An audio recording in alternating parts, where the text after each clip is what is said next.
ये लोग सदन से भाग गए, ये पूरे देश ने देखा है। लेकिन ये बहुत ही दुखद है कि इन लोगों ने मणिपुर के लोगों के साथ इतना बड़ा विश्वासघात किया।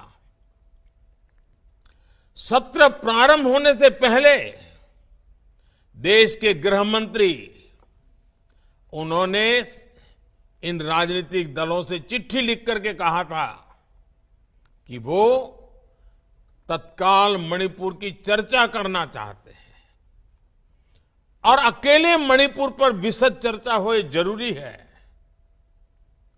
इतने संवेदनशील विषय पर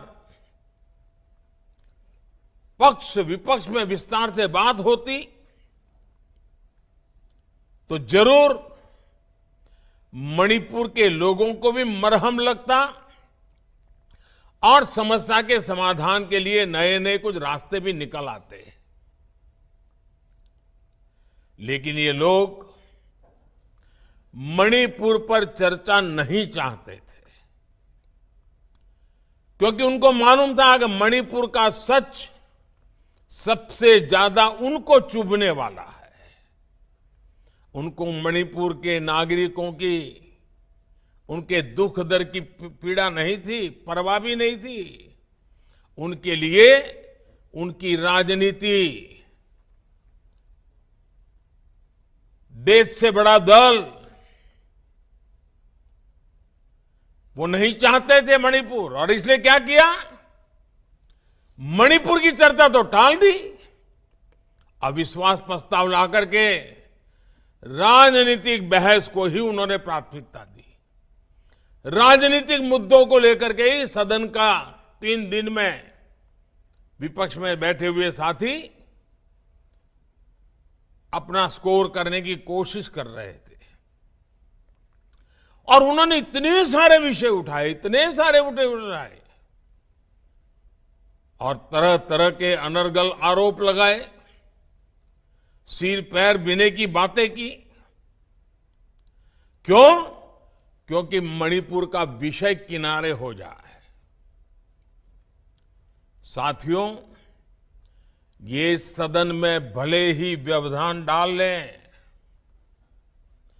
लेकिन हम सभी भारतीय जनता पार्टी के कार्यकर्ताओं ने, हम सभी भारतीय जनता पार्टी के जनप्रतिनिधियों ने जनता के बीच जाकर के सच्चाई और उसको बहुत बारीकी से, सच्चाई के हर पहलू से तैयार होकर के लोगों के पास जाना ही जाना है।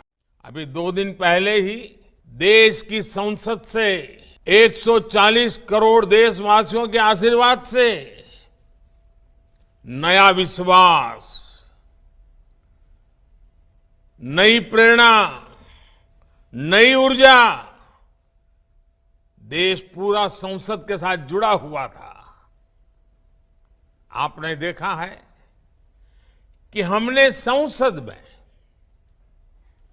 विपक्ष के अविश्वास को भी हराया और देश भर में नेगेटिविटी फैलाने का जो एक सिलसिला चला है, उसका भी करारा जवाब दिया। और हालत ये थी कि विपक्ष के लोग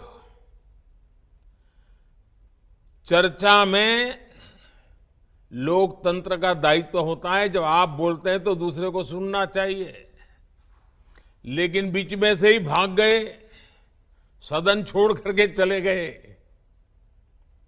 बहानेबाजी कुछ भी करी हो, लेकिन सच्चाई ये थी कि वो अविश्वास प्रस्ताव पर वोटिंग से डर गए थे।